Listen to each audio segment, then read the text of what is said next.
बड़ी खबर निकल के सामने आ रही है। संजय राय शेरपुरिया गिरफ्तार हो चुके हैं। एसटीएफ ने लखनऊ से किया है गिरफ्तार। खुद को बताता था बीजेपी नेताओं का करीबी। एसबीआई से करोड़ों रुपए की ठगी का आरोप है। कई लोगों से ठगी का भी आरोपी है संजय। 2022 में गाजीपुर से बीजेपी से टिकट मांगा था। एसटीएफ आज कर सकती है प्रेस कॉन्फ्रेंस। लखनऊ के विभूति खंड से हुई है गिरफ्तारी। तो बड़ी कामयाबी एसटीएफ के हाथ लगी है। बता दें कि लखनऊ से गिरफ्तार हुआ है संजय और एसबीआई से करोड़ों रुपए की ठगी का आरोप है। इसके ऊपर खुद को बीजेपी का करीबी बताता था और इसीलिए ठगी लगातार करता था करीबी बता के। तो संजय राय शेरपुरिया गिरफ्तार हो चुका है। कई लोगों से ठगी का आरोपी है संजय। एसटीएफ ने लखनऊ से गिरफ्तारी की है। 2022 में गाजीपुर से बीजेपी से टिकट मांगा था संजय ने। तो बड़ी खबर आप तक पहुंचा रहे हैं। न सिर्फ संजय बल्कि संजय की पत्नी भी इस मामले में आरोपी चल रही है। बता दें कि वो भी ठगी करती थी। दोनों मियां बीवी मिलकर लगातार ठगी कर रहे थे और कई ऐसे बैंक थे जिनको उन्होंने ठगी का शिकार बनाया है अपनी। और ना सिर्फ इतना बल्कि बीजेपी का करीबी बता के लगातार ठगी की जा रही थी शेरपुरिया की तरफ से। तो वही दिल्ली में अपना आवाज बना के वहीं बैठ के ये सारी ठगी को अंजाम दिया जाता था और अब एसटीएफ ने गिरफ्तार कर लिया है। एसटीएफ को बड़ी कामयाबी मिली है। एक बड़ा ठगी गिरफ्तार हो चुका है। इसी के साथ जानकारी देने की कोई भी लिखित सबूत नहीं छोड़ा है संजय ने और सोशल मीडिया के जरिए ये एसटीएफ को कामयाबी मिली है। इसी के साथ एक पत्र एसटीएफ के पास आया था जिसके बाद से एसटीएफ लगातार छानबीन कर रही थी और अब आखिरकार एसटीएफ ने गिरफ्तार कर लिया है। करोड़ों रुपए की ठगी का आरोप है संजय शेरपुरिया पे। लखनऊ के विभूति खंड से गिरफ्तारी हुई है। तो ये सोशल मीडिया की तस्वीर है जो अलग अलग बीजेपी नेताओं के साथ सोशल मीडिया पे तस्वीरें साझा की है और खुद को बीजेपी का करीबी बताता था।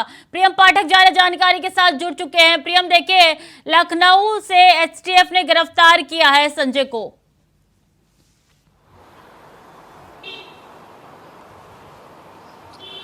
बिल्कुल, देखिए संजय राय शेरपुरिया जिसके बीजेपी के कई बड़े नेताओं के साथ की तस्वीर जो हैं वो सोशल मीडिया पे वायरल हुई और वो इस बात का दावा करता रहा कि उनके इन सभी बड़े नेताओं के साथ में व्यक्तिगत रूप से जो है वो संबंध हैं। उसकी लिखी हुई एक किताब थी जिसका विमोचन संघ प्रमुख मोहन भागवत ने उसको लॉन्च किया था। इसी तरीके से प्रधानमंत्री मोदी से भी वो सम्मानित हुआ जो जानकारी मिली उसके मुताबिक। और कहीं ना कहीं करोड़ों रुपए की जो अभी ठगी है वो उसने एसबीआई के बैंक के साथ में जो है वो किया था और इसी को लेकर लंबे समय से इसकी छानबीन चल रही थी। पूरी तरीके से रेडार पे था और जैसे ही एसटीएफ के जो रिपोर्ट्स थी उसमें पुख्ता हुआ कि ये कहाँ पर है, उसके बाद उसकी लोकेशन को ट्रेस किया गया और गोमती नगर से जो है जो विभूति खंड है एरिया वहाँ से इसको एसटीएफ ने जो है वो गिरफ्तार किया है। अब इससे सभी मसलों को लेकर पूछताछ की जा रही है और जिस तरीके के जो आरोप लगे हैं इस पर कि किस तरीके से इसने फर्जीवाड़े किए हैं, किन किन जगहों पे फर्जीवाड़े किए हैं, कौन से फर्जी दस्तावेजों का प्रयोग किया है, इन सभी चीज़ों को लेकर इस संजय राय से जो है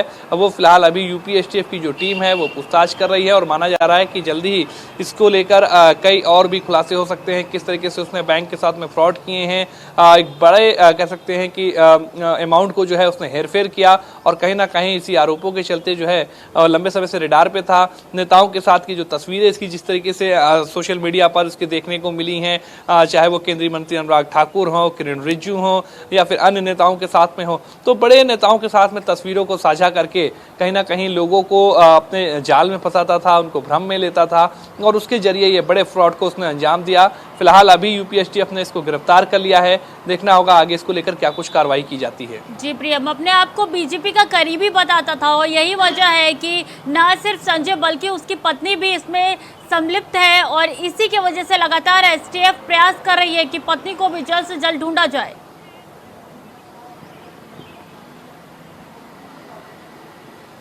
बिल्कुल, देखिए एसटीएफ हर कड़ी से कड़ी जो है वो मिला रही है और उसमें हर चीज़ों को देखा जाएगा। जो लोग इन्वॉल्व थे उन सब की धरपकड़ भी की जाएगी। पत्नी का भी जिस तरीके से नाम की चर्चा जो है वो हो रही है कि वो भी इसके इस काले कारनामों में जो है वो शामिल रही है, तो उसको भी माना जा रहा है कि जल्दी एसटीएफ जो है अपने रेडार में लेकर उसको जो है जल्दी गिरफ्तार करेगी। जो संजय था वो जिस तरीके से उसने ठगी करी है, जिस तरीके से पूरे इस घटनाओं को उसने अंजाम दिया, तो इन सभी को लेकर फिलहाल अभी जो है वो पूछताछ चल रही है। एसटीएफ की जो टीम है वो कड़ी से कड़ी मिलाते हुए इन सभी चीज़ों को लेकर पूरी जानकारी जो है वो एकत्रित कर रही है। गाजीपुर से वो टिकट भी मांग रहा था, जो चुनाव का वक्त था तो उस समय वो गाजीपुर से विधानसभा के लिए चुनाव लड़ने के चाहता था और उसके लिए टिकट मांग रहा था। इस तरीके के भी दबाव उसने कई जगह पे नेताओं पे बनाए थे, तो कहीं ना कहीं पूरे एक गिरोह के जरिए कह सकते हैं कि पूरा एक उसका नेटवर्क था। किस तरीके से उसने इस नेटवर्क को अपने बनाया, किस आधार पर बनाया और किन किन लोगों से इस नेटवर्क के जरिए, इन तस्वीरों के जरिए उसने फायदा लिया, इन सभी चीज़ों को लेकर फिलहाल अभी पूछताछ जारी है। देखना होगा एसटीएफ जब पूरी अपनी जानकारी को लेकर ब्रीफिंग करेगी तो उसमें पता चलेगा। और प्रियम, यही वजह है कि लगातार एसटीएफ को कामयाबी मिलती जा रही है। बहुत बहुत धन्यवाद तमाम जानकारियों के लिए।